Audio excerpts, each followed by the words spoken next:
अध्यक्ष महोदय, अखिलेश प्लीज, अध्यक्ष महोदय, मैं आपका धन्यवाद देना चाहता हूँ। प्लीज, अध्यक्ष महोदय,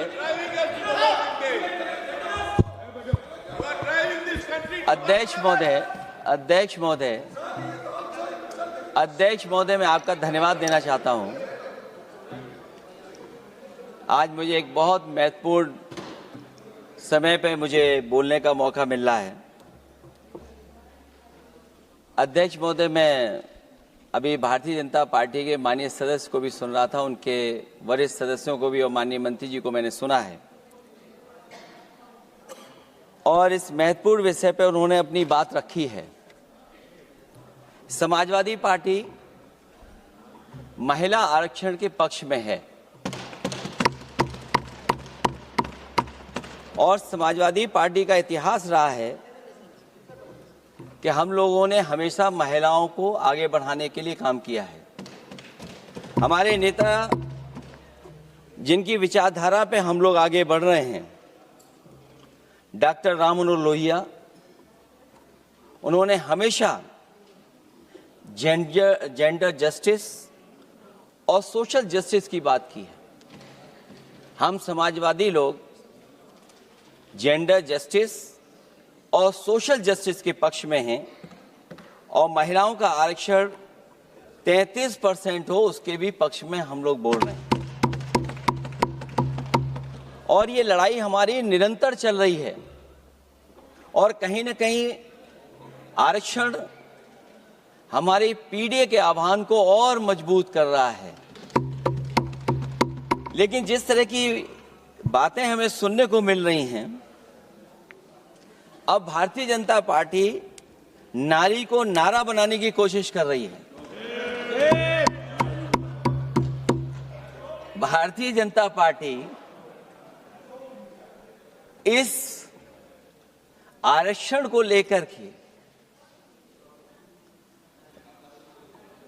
भाजपा अपना नारी का नारा बनाना चाहती है और बदलने की कोशिश कर रही है। जिन्होंने नारी को अपने संगठन में नहीं रखा, उनके मान सम्मान के लिए कैसे रखेंगे? और अगर ये बात गलत है, अध्यक्ष महोदय, जिस पेरेंटल संगठन से आप निकले हैं उसमें मान सम्मान के लिए संगठन में कितनी नारी हैं ये बता दें आप। और इनका, क्योंकि पिछले कई वर्षों से अध्यक्ष जी ये सरकार में है और मैं सुन रहा था माननीय मंत्री जी को मैं सुन रहा था, उन्होंने बहुत सारे योजनाएं, बहुत सारे कार्यक्रमों की जानकारी दी। लेकिन अगर हम दुनिया के आंकड़े देखें, जेंडर इक्वलिटी में हम कहां खड़े हैं? हम 146 में 127वीं जगह पर खड़े हैं। और अगर हम इनके खुद के सरकारों को देखें अगर, तो अध्यक्ष महोदय, इनके 21 जगह सरकारें हैं। 21 जगह यूनियन टेरिटरी और स्टेट मिलाकर के और सहयोगी दलों के साथ मिलकर के 21 सरकारें इनकी हैं। भारतीय जनता पार्टी ये बताए कि उनके 21 स्टेट में जहां सरकारें उनके सहयोगी साथियों के साथ चल रही हैं, कितने मुख्यमंत्री इनके बने हुए हैं? कितनी महिला मुख्यमंत्री बनी हुई इनकी? जीरो। और जो दिल्ली की बनी हुई हैं, हालांकि वो हाफ चीफ मिनिस्टर हैं और वो भी महिला होने के नाते केवल हाफ चीफ मिनिस्टर हैं। नहीं, अधिकार कहां हैं? एक चीफ मिनिस्टर के जो अधिकार होते हैं, एक स्टेट के जो अधिकार होते हैं, क्या आपके दिल्ली की मुख्यमंत्री के पास वो अधिकार हैं? और फिर जो अभी तक जो सबसे बड़ी पार्टी है, जो सबसे बड़ी पार्टी अपने आप को कहते हैं, पूरे देश में जितने भी इनके विधायक चुने गए हैं, आप बताओ आपकी संख्या क्या है? 10% से ऊपर नहीं जा पा रहे हैं आप? क्या 10% से ऊपर हैं आप? और फिर लोकसभा की गिनती में अगर हम देखें तो लोकसभा की गिनती में कितने संख्या में आप हैं? इसलिए अध्यक्ष महोदय, जहां हम ये कहते हैं कि हम महिला आरक्षण के पक्ष में हैं, वहीं कुछ सवाल हमारे भी आपके लिए हैं। मैं उससे पहले याद दिलाना चाहता हूं कि कई बार लोग ये कहते हैं कि समाजवादी पार्टी विरोध करती है। अगर हम अपनी बात कहना चाहें तो डॉक्टर राम मनोहर लोहिया, जिनकी विचारधारा पर हमारी समाजवादी पार्टी का आधार है,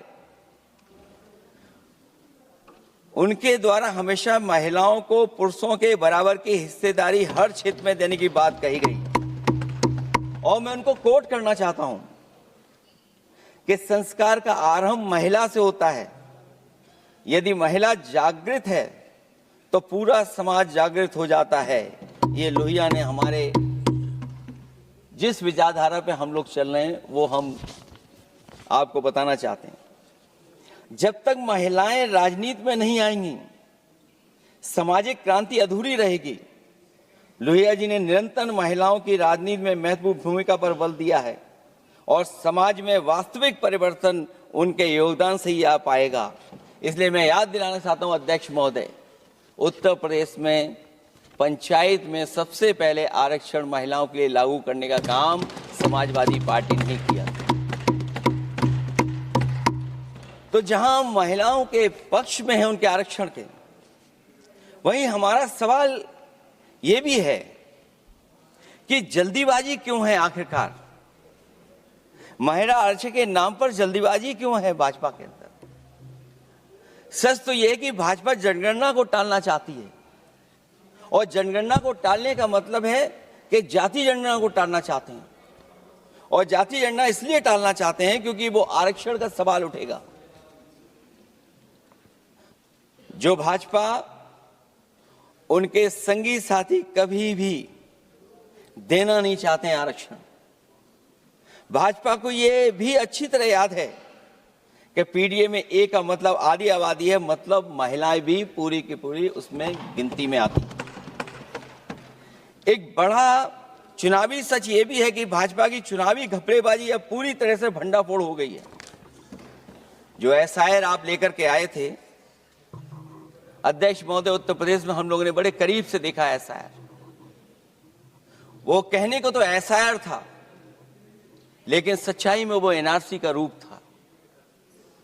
और एसआईआर के मामले में जिस तरीके से वोट काटने का काम शुरू हुआ, मैं बधाई देना चाहता हूं अपने पीडीए प्रहारी और संगठन के लोगों को जिन्होंने वोट बचा लिया। जब पहली गिनती में हम लोग बचाने में कामयाब हो गए तो अध्यक्ष महोदय, भारतीय जनता पार्टी फॉर्म 7 को लेकर के आई और फॉर्म 7 उन्होंने ऐसे बांटना शुरू किया, उस घपले को भी हम लोगों ने पकड़ लिया। और जब उस घपले को पकड़ा तो पता लगा फॉर्म 7 बंद हो गया उत्तर प्रदेश में। फॉर्म 7 से कोई वोट काटा नहीं गया। अध्यक्ष महोदय, जो फॉर्म 7 काटने के लिए जिससे दस्तखत कराए थे भारतीय जनता पार्टी ने, उस व्यक्ति को दस्तखत करना भी नहीं आता है।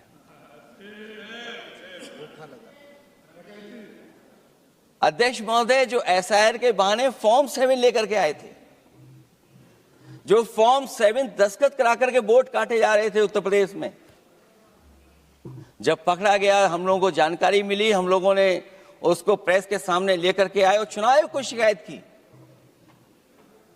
फॉर्म 7 से वोट कटना रुक गया, लेकिन अभी भी उस पर कोई कार्रवाई नहीं की जिसने उसके नकली दस्तखत कराए थे। अध्यक्ष महोदय, इससे तो लगता है कि पूरा का पूरी व्यवस्था जुड़ी हुई है भारतीय जनता पार्टी से। और धीरे धीरे जो भारतीय जनता पार्टी की सरकार चली है, हेरा फेरी हम लोग पकड़ लिए, भाजपा की कलई खुल गई और उसके समर्थक और वोटरों का आकार पड़ने लगा। जब तब भाजपा निराशा के इस दौर में उभरने के लिए बिल लेकर के आ रही है। ये भारतीय जनता पार्टी का जो वोट कम हो रहा है,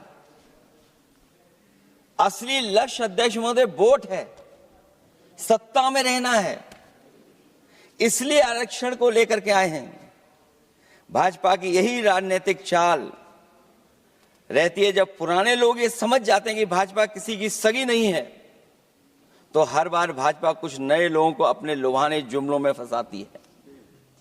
इस बार भाजपा महिलाओं को लेकर ये पुरानी चाल चल रही है, लेकिन सफल नहीं होगी, क्योंकि सबसे ज्यादा दुखी तो महिलाएं ही हैं। भाजपा की कमीशनखोरी और चंदा वसूली की वजह से जो महंगाई बढ़ी है, उससे उनकी रसोई सूनी हो गई है। रही सही कसर सिलेंडर की, बेतहाशा बढ़ती कीमतों ने पूरा कर दिया है। यह अध्यक्ष महोदय मैं इसलिए कह रहा था कि माननीय मंत्री सिलेंडर की याद दिला रहे थे। उन्होंने इज्जत घर को भी याद दिलाया, जिसको कभी प्रधानमंत्री जी ने कहा कि ये इज्जत घर होंगे। गांव गोद लिए गए, जाकर के सरकार देखे उन गांव को अनाथ अगर किसी ने छोड़ा है तो भारतीय जनता पार्टी ने छोड़ा है। हर महिला अपने बच्चों को पढ़ाना चाहती है, लेकिन भाजपा की शिक्षा विरोधी सोच तो सरकारी स्कूल तक बंद करवा दे रही है। महिलाओं का दर्द क्या होता है, ये मेरठ के दुकानदारों के परिवार की महिलाओं की आंखों में आए आंसू भी बयां कर रहे हैं, और नोएडा की मजदूर और मेड के गले बयान भी कर रहे हैं। क्योंकि जब हम बहस महिला आरक्षण पे कर रहे हैं, तो हमें याद रखना चाहिए कि हमारे बिल्कुल बगल में 40,000 से ज्यादा लोग सड़कों पे मजदूर, महिलाएं सड़कों पर हैं, जहां से प्रभु श्री राम जो कभी हम लोगों ने स्क्रीन पे देखा था, वो चुन करके आए थे।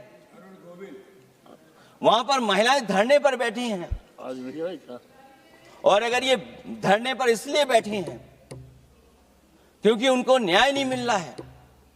भारतीय जनता पार्टी की सरकार की वजह से उनके घर उजड़ रहे हैं। महिलाएं रो रो करके न्याय मांग रही हैं। तो मैं कहना चाहता हूं अध्यक्ष महोदय सरकार से कि अगर ये बिल इतना ही सही है, तो इसे मेरठ नोएडा की पारिवारिक और कामगार महिलाओं के बीच बैठकर घोषित किया जाए कि उनके लिए इसमें क्या क्या होने जा रहा है। हम महिला आरक्षण के साथ हैं, पर उस भाजपाई चालबाजी के खिलाफ हैं, जो एक साजिश के तहत की जा रही है। भाजपाई और उनके संगी साथी देश की सबसे बड़ी आबादी के वर्ग, मतलब पिछड़े वर्ग की महिलाओं के बारे में चुप्पी साधे बैठे हैं। ये बात अध्यक्ष जी समझ में नहीं आ रहा है, क्योंकि जब हम लोग प्रधानमंत्री जी को सुनते थे, तो वो ये कहते थे कि हम पिछड़े वर्ग से आते हैं, हम आप जैसे ही हैं, पिछड़े हैं। लेकिन जब आरक्षण की बात हो रही है, तो पिछड़ों की संख्या इसमें कितनी है, हमें उम्मीद है कि सरकार इस पर जरूर बात अपनी रखेगी।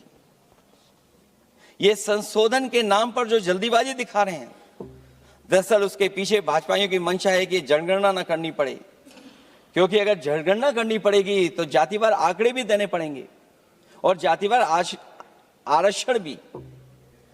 ये भाजपा का एक बहुत बड़ा षड्यंत्र है, जिसमें जनगणना आधारित परसीमन को नकार कर पिछड़ों का अधिकार लूटा जा रहा है। ये लोकतंत्र के खिलाफ खुफिया लोगों की गुप्त योजना है, जो अब तक स्वीकार नहीं, जब तक प्रक्रिया के साथ हम लोग स्वीकार कभी नहीं कर सकते, जब तक इसका लागू करने का तरीका ठीक ना हो। अगर पिछड़ों की आबादी कम से कम अगर हम गिन लें कि 70%, 80% से ज्यादा है, अध्यक्ष महोदय, अगर हम उनको 66% मान लें, तो इनकी आबादी कम से कम पिछड़ों की 33% होगी, आधी आबादी की जनसंख्या, जिनके हक की बात तो है ही नहीं इसके अंदर। इसका मतलब यह हुआ कि पिछड़े वर्ग की 33% महिलाएं, उनको हक देना नहीं चाहते ये लोग, हक उनका छीनना चाहते हैं। और फिर जो डिलिमिटेशन का साथ साथ लेकर के आए हैं, ये डिलिमिटेशन क्या है? अध्यक्ष महोदय, ये डिलिमिटेशन है कि इलेक्टोरल मैप को बदल दें। हमारे पूर्व में कांग्रेस के सदस्य ने ठीक कहा है कि जब डिलिमिटेशन की बारी आई तो इन्होंने पूरी रणनीति बना करके कि किस तरीके से लोकसभाओं के क्षेत्र बनाए जाएं, क्षेत्र कैसे बने जिससे कि उन्हीं को पॉलिटिकल लाभ मिले, वो हम लोगों ने आसाम में भी देखा और जम्मू कश्मीर में भी देखा है। इसलिए हम चाहते हैं कि पहले जनगणना हो और जनगणना जब आंकड़े सही आ जाएंगे अध्यक्ष महोदय, तब जाकर के डिलिमिटेशन ठीक होगा। और अगर आंकड़े ही ठीक नहीं हैं तो फिर आरक्षण कैसे ठीक होगा? क्योंकि आरक्षण का आधार ही हमारा जनसंख्या पर है। कहीं ऐसा तो नहीं कि आधी आबादी में ये मुस्लिम को भी ना गिनते हो, मुस्लिम महिलाओं को। इसलिए हमारी मांग होगी कि आधी आबादी में पिछड़े और मुस्लिम महिलाओं को भी जोड़ करके इस आरक्षण को पूरा किया जाए। एक जो हमें आशंका है कि जब आरक्षण होगा और डिलिमिटेशन होगा और जब संख्या बढ़ेगी तो उत्तर प्रदेश की संख्या विधानसभा की 500 से ऊपर होने जा रही है। और अगर 500 से ज्यादा होने जा रही है तो उसमें सरकार क्या विचार कर रही है? कहीं कोई ऐसा षड्यंत्र तो नहीं है जो हम महिला आरक्षण के बहाने उस षड्यंत्र को छिपा करके आगे बढ़ रहे हों? क्योंकि उत्तर प्रदेश में 120 सीटें तो लोकसभा की होने जा रही हैं और विधानसभा की सीटें तो अगर 600 हो रही हैं, अगर 600 हो रही हैं तो कहीं ऐसा तो नहीं अध्यक्ष महोदय उसमें भी कोई साजिश षड्यंत्र हो? जो षड्यंत्र हम लोगों को समझ में नहीं आ रहा हो। और अगर षड्यंत्र रहेगा तो जैसे अयोध्या हारे आप, एक बार फिर उत्तर प्रदेश आप हार जाएंगे। और 33% सीटें कौन सी होंगी? आप अगर सीट रिजर्व कर देंगे, कॉन्स्टिट्यूंसी रिजर्व हो जाएगी, तो अध्यक्ष महोदय ये महिलाओं के बीच ही कंपटीशन करा देंगे। अगर कॉन्स्टिट्यूंसी रिजर्व होंगी तो अध्यक्ष महोदय महिलाओं के बीच ही कंपटीशन हो जाएगा। क्योंकि वो अध्यक्ष महोदय वो माननीय सदस्य कह रहे हैं कि वो तो होना चाहिए, वो सास बहू वाली तो हार गई हैं आपकी।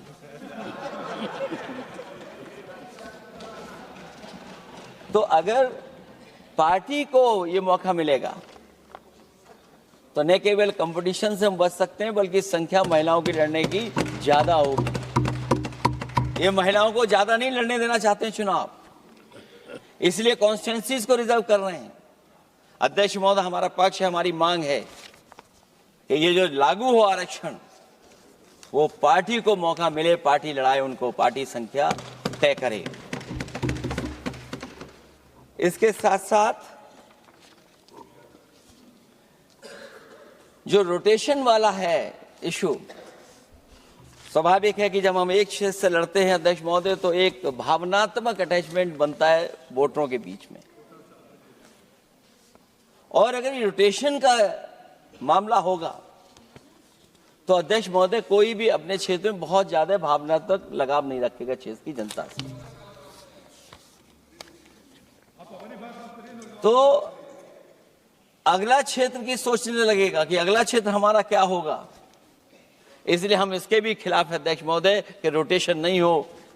हम रोटेशन की प्रणाली के खिलाफ हैं, इसके पक्ष में हम लोग नहीं हो सकते।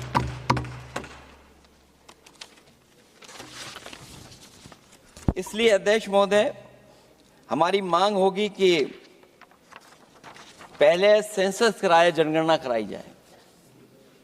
और अगर ये जनगणना नहीं कर रहे हैं तो इसका मतलब धोखा दे रहे हैं। क्योंकि पुराने बिल में जो हम लोगों ने बात देखी और रखी थी उस समय वो यही था कि जनगणना करा करके महिला आरक्षण बिल आएगा। लेकिन ये लोग 2011 का लेकर के आ रहे हैं। इसका मतलब इनकी पूरी तैयारी है कि कौन सा लोकसभा क्षेत्र कैसा होगा। इनके गुप्त लोगों ने वो कहीं ना कहीं नक्शा बना करके रखा होगा, जिसको आरक्षण पास होते ही, बिल पास होते ही लागू करने की कोशिश करेंगे। और जो और सुधार होने चाहिए महिलाओं के, जो सुधार होने चाहिए, उन सुधारों पे इसमें बिल में कोई विशेष योजना या विशेष बात नहीं हो रही है। बिना उनके लिए लाभ पहुंचाए, सशक्तिकरण किए, शायद हम पूरा उनको हक नहीं दे पाएंगे। मैं अध्यक्ष महोदय आपसे यही निवेदन और अपील करूंगा कि पिछड़ों को, माइनॉरिटी को, खासकर मुस्लिम महिलाओं को आरक्षण दिया जाए। जो सेंसस से ये दूर भाग रहे हैं, वो इसीलिए भाग रहे हैं क्योंकि जाति जनगणना की मांग उठेगी, और अगर जाति जनगणना की बात उठेगी तो आरक्षण की बात और उठेगी।